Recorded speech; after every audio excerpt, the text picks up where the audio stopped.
आज आपण ज्ञानेश्वरीच्या 6व्या अध्यायात खोलवर उतरणार आहोत. हो, ध्यान योग. बरोबर, ध्यानयोग. आणि आपल्याला मिळालेल्या साधनाने सुरुवातीलाच एक इशारा दिला आहे की हा अध्याय काही सर्वसामान्यांसाठी नाही. अगदी तो अष्टांग योगाची कठोर साधना करणाऱ्यांसाठी आहे. ही एक अशी कृतिशील साधना आहे ज्याकडे म्हणजे क्वचितच कोणी वळतं. बरोबर. आणि त्यामुळेच अनेकदा लोक हा अध्याय वाचताना थोडासा बाजूला सारतात.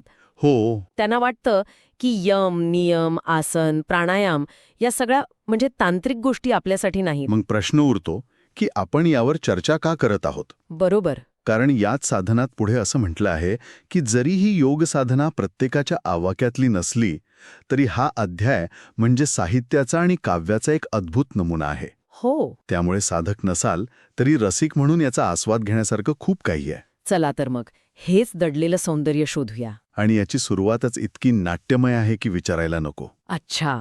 संजय हा धृतराष्ट्राला युद्धाचं वर्णन सांगत आहे, पण तो युद्धाबद्दल कमी आणि श्रीकृष्ण अर्जुनाच्या संवादाबद्दल जास्त बोलू लागतो. हो, तो इतका भारावून जातो की म्हणतो, अहो महाराज, श्रीकृष्णाने जणू काही अर्जुनासाठी ब्रह्मरसाची एक अप्रतिम मेजवानीच आयोजित केली होती. आणि आम्ही न बोलवता ऐनवेळी पाहुणे म्हणून तिथे पोचलो. अगदी. इथेच खरी गंमत आहे. धृतराष्ट्र नावाच्या राजाला या ब्रह्मरसात काळीचाही रस नसतो. अजिबात नाही. त्याला फक्त युद्धाची माहिती हवी असते.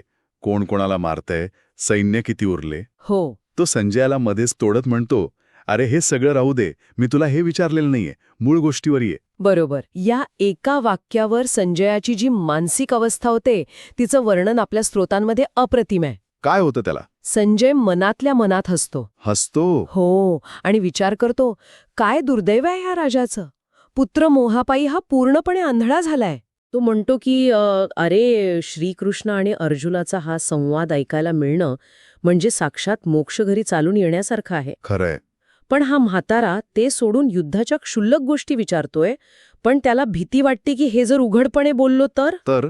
जन्मांध असलेला हा राजा माझ्यावरच रागेल. अगदी. या सुरुवातीच्या नाट्यमय प्रसंगानंतर ज्ञानेश्वर महाराज थेट विषयाला हात घालतात आणि मग त्याची आपल्या मराठी भाषेबद्दल बोलतात. ते तर ऐकून अंगावर काटा येतो. हो. ते म्हणतात, माझे बोल जरी मराठीतले असले तरी ते अमृतालाही पैजेवर जिंकतील. आत्मविश्वास. हो. आणि हा केवळ भाषेचा अभिमान नाही, तर ही एक मोठी वैचारिक क्रांती आहे. क्रांती कशी? त्या काळात ज्ञान आणि अध्यात्म हे केवळ संस्कृत भाषेपुरतं मर्यादित होतं. ती एका विशिष्ट वर्गाची मक्तेदारी होती. अच्छा. माऊलींनी माझी मराठी अमृतालाही पैजेवर जिंकेल असं म्हणून ज्ञानाची ही मक्तेदारीच मोडून काढली. हो. त्यांनी अध्यात्मक ती एक सामान्य माणसाच्या भाषेत आणलं, जे त्या काळात एक धाडसाचं आणि क्रांतिकारी पाऊल होतं. त्यांनी शब्दांच्या सामर्थ्याबद्दल जे वर्णन केलंय ते तर अविश्वसनीय आहे. अगदी. ते म्हणतात, माझे शब्द इतके रसाळ आहेत की ते ऐकताना कानांनाच जिभा फुटतील. कानांना जिभा फुटतील. हो. म्हणजे बघा, शब्द हा खरं तर कानांचा विषय, पण त्यातला रस चाखण्यासाठी जीभ पुढे येईल. वाव. त्यातला सुगंध घेण्यासाठी नाक धडपडेल. इतकंच नाही तर लिहिलेली अक्षरं पाहून डोळ्यांना वाटेल की सौंदर्याची खाणच उघडली आहे. अच्छा. आणि जेव्हा या शब्दांचा अर्थ मनात पोचेल तेव्हा मनाला वाटेल की बुद्धीला मिठीच मारावी. म्हणजे एकच शब्द, पण त्याचा अनुभव घेण्यासाठी सगळ्या इंद्रियांमध्ये जणू स्पर्धाच लागेल. बरोबर. पण माऊली लगेच एक इशाराही देतात. काय? ते म्हणतात की हे ज्ञान सर्वांसाठी नाही. जसा कावळा चंद्राच्या शीतल प्रकाशाला ओळखत नाही, त्याप्रमाणे भौतिक गोष्टीत अडकलेल्या माणसाला या ग्रंथाचं महत्त्व कळणार नाही. अगदी. हे ज्ञान फक्त त्या चकोर पक्षासाठी आहे जो चंद्रकिरण पिऊन जगतो. हो. हे ज्ञान त्या अधिकारी व्यक्तीसाठी आहे ज्याने आत्मज्ञानाच्या तीव्र इच्छेपोटी स्वर्ग आणि संसार या दोन्ही गोष्टी ओवाळून टाकल्या आहेत. अच्छा. तर माऊली स्पष्ट करतात की हे ज्ञान फक्त अधिकारी व्यक्तीसाठी आहे. हो. आणि हाच अधिकारी किंवा पात्र व्यक्ती कोण हेच श्रीकृष्ण अर्जुनाला पुढे सांगतात, जेव्हा ते खऱ्या योगी किंवा संन्याशाची व्याख्या करतात. अगदी बरोबर. श्रीकृष्ण म्हणतात, अर्जुना, जो कर्माच्या फळाची अपेक्षा न करता आपलं कर्तव्य करतो तोच खरा संन्यासी आणि तोच खरा योगी. केवळ अग्नीचा त्याग करणारा किंवा कोणतेच कर्म न करणारा योगी नव्हे. नाही. कारण जोपर्यंत मनातला संकल्प म्हणजे मी हे करेन आणि मला यातून हे मिळेल, ही भावना, जोपर्यंत ही भावना जात नाही तोपर्यंत कोणीही योगी होऊ शकत नाही. आणि या योगी होण्याच्या स्थितीपर्यंत पोचण्याचा मार्ग कसा आहे? आपल्या स्रोतांमध्ये याची तुलना एका उंच पर्वतावर चढण्याशी केली आहे. हे रूपक खूपच सुंदर आहे. हो, ती एक अष्टांग योगाची खडतर चढाई आहे. या प्रवासाचा पायथा आहे यम आणि नियम. हे म्हणजे पायाभूत नियम झाले. अगदी. हे म्हणजे साधनेचे नैतिक आणि वैयक्तिक पायाभूत नियम आहेत. अहिंसा, सत्य, चोरी न करणे हे यम, आणि स्वच्छता, समाधान, तप हे नियम. आणि हा पाया पक्का असल्याशिवाय पुढचा प्रवास शक्यच नाही. नाही. पाया पक्का झाल्यावर पुढची पायवाट कोणती? पुढची पायवाट म्हणजे आसन, शरीराला एका जागी स्थिर करण्याची कला. हां. त्यानंतर येतो प्राणायामाचा कडा, जिथे श्वासावर नियंत्रण मिळवून ऊर्जेला काबूत आणलं जातं. पण खरी कसोटी पुढे लागते, नाही का? हो, खरी कसोटी लागते प्रत्याहाराच्या निसरड्या सुळक्यावर. प्रत्याहार म्हणजे नेमकं काय? हा शब्द ऐकायला खूप कठीण वाटतो. प्रत्याहार म्हणजे आपल्या इंद्रियांना बाहेरच्या गोष्टींपासून वळवून आत आणणं. एक उदाहरण देता येईल का? समजा आपण एखादं महत्वाचं काम करत आहोत आणि बाहेरून मोठा आवाज येतोय. त्या आवाजाकडे दुर्लक्ष करून कामावर लक्ष टिकवून ठेवणं. हे एका प्रकारची प्रत्याहाराची छोटी साधनाच झाली. बरोबर.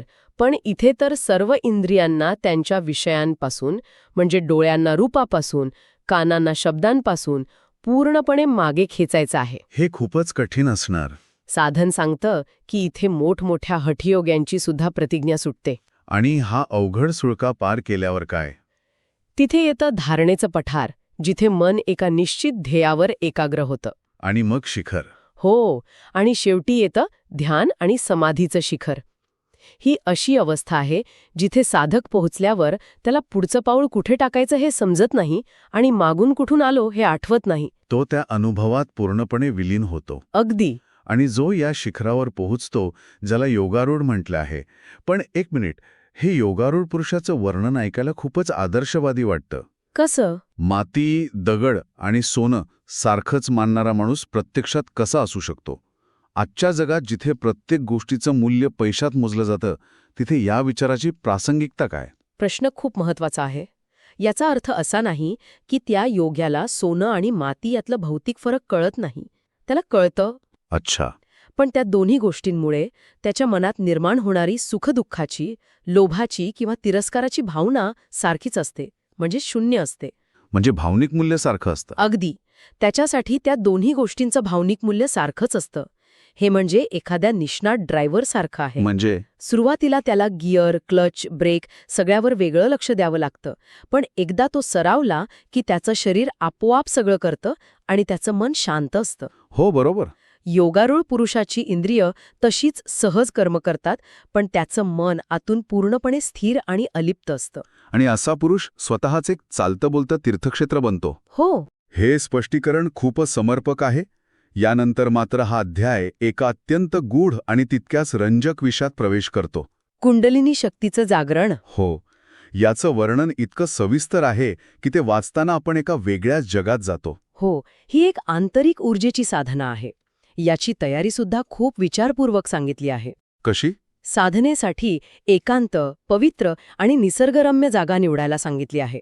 अशी जागा जिथे गेल्यावर जगातली आसक्ती आपोआप कमी होईल आणि वैराग्य वाढेल. आणि आसन? आसन कसं असावं याचंही वर्णन आहे.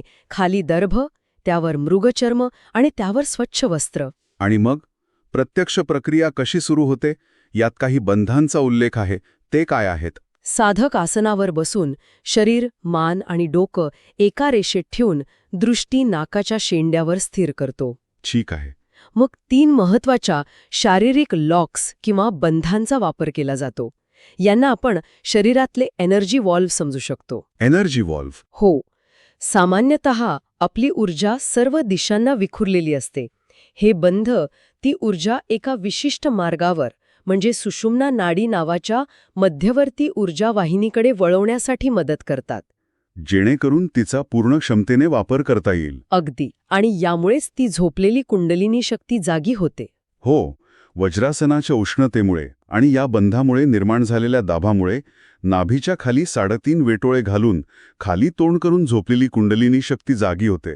तिचं वर्णन कसं केलंय? तिचं वर्णन विद्युल्लतेची विडी किंवा अग्निज्वाळांची घडी असं केलं आहे, जे तिच्या प्रचंड तेजाचं आणि सामर्थ्याचं प्रतीक आहे. जागी झालेली कुंडलिनी काय करते?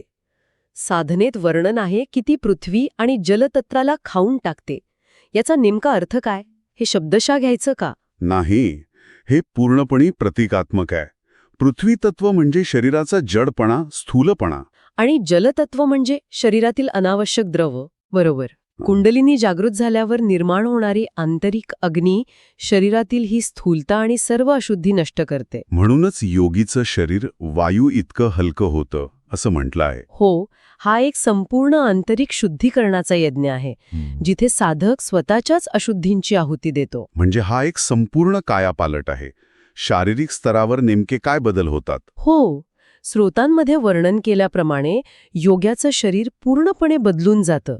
म्हातारपण जाऊन बालपण परत येतं असं म्हटलंय. म्हणजे शरीरातली मरगळ जाऊन बालकासारखा उत्साह आणि तेज परत येतं. अगदी.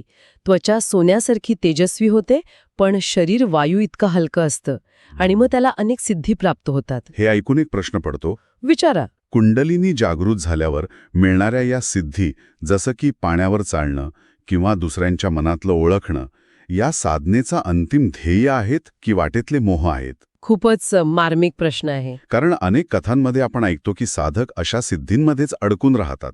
नाही, या सिद्धी हे ध्येय नाही. त्या प्रवासात लागणारे मैलाचे दगड आहेत, पण त्या स्वतःच एक मोठं मोह आहेत. अच्छा. खरा योगी या सिद्धींकडे लक्ष देत नाही. त्याचं ध्येय अंतिम असतं. तो या सिद्धींचा उपयोग करत नाही किंवा त्यात अडकून पडत नाही. तो आपला प्रवास सुरूच ठेवतो. आणि या साधनेचा, या प्रवासाचा शेवट कसा होतो? या साधनेचा शेवट तेव्हा होतो जेव्हा ही कुंडलिनी शक्ती सुषुम्ना नाडीतून प्रवास करत मस्तकातील ब्रह्मरंध्रात म्हणजे सहस्रार चक्रात पोहोचते. आणि शिवाशी म्हणजे शुद्ध चैतन्याशी एकरूप होते. बरोबर. जशी नदी समुद्राला मिळते आणि तिचं वेगळं अस्तित्व संपून ती समुद्रच होऊन जाते. तसं मी आणि तो हे द्वैत संपून केवळ अद्वैताचा, एकत्वाचा अनुभव उरतो. हो, हीच ती समाधी अवस्था. हे समजून घेणे किती कठीण आहे, कारण आपलं संपूर्ण अस्तित्व मी या भावनेशी जोडलेलं आहे. खरंय. ती मीपणाची भावना जिथे विरघळून जाते, त्या अवस्थेची कल्पना करणंही आपल्या मनाच्या पलीकडचं आहे. म्हणूनच माऊली म्हणतात की या अवस्थेचं वर्णन शब्दांत करता येत नाही. कारण तिथे शब्द, मन आणि बुद्धी पोचू शकत नाहीत. हो, ती केवळ अनुभवण्याची गोष्ट आहे. तो अनुभवाचाही अनुभव आहे. आजची ही चर्चा खरोखरच विलक्षण होती. आपण एका अंधळ्या राजाच्या मोहापासून सुरुवात केली. हो. मग माऊलींच्या मराठी भाषेवरील प्रेमामागे दडलेली वैचारिक क्रांती पाहिली. त्यानंतर खऱ्या योग्याचा अर्थ समजून घेतला. आणि शेवटी कुंडलिनीच्या गूढ आणि शक्तिशाली साधनेतून होणाऱ्या शारीरिक आणि आध्यात्मिक परिवर्तनाचा प्रवास पाहिला. हो, हेच तर या अध्यायाचं खरं सौंदर्य आहे. वरवर पाहता हा केवळ योग साधनेचा एक तांत्रिक ग्रंथ वाटेल. हो, पण तसं नाहीये. पण यात काव्य, मानसशास्त्र, तत्वज्ञान आणि मानवी चेतनेचा एक सखोल अभ्यास दडलेला आहे. अगदी. हे आपल्याला दाखवतं की एक आध्यात्मिक ग्रंथ एकाच वेळी साधकांसाठी मार्गदर्शक आणि रसिकांसाठी साहित्याचा उत्कृष्ट नमुना कसा असू शकतो. आपण पाहिलं की यात साधनेच्या प्रत्येक टप्प्याचं, अगदी आसनापासून ते समाधीपर्यंतच्या अवस्थेचं सूक्ष्म वर्णन आहे. हो. त्याचबरोबर शब्दांच्या सामर्थ्यापासून ते योगारूढ पुरुषाच्या लक्षणांपर्यंत प्रत्येक गोष्टीत एक सखोल विचार दडलेला आहे. आजची ही चर्चा एका विचार करण्यासारख्या मुद्द्यावर सोडून देऊया. ठीक आहे.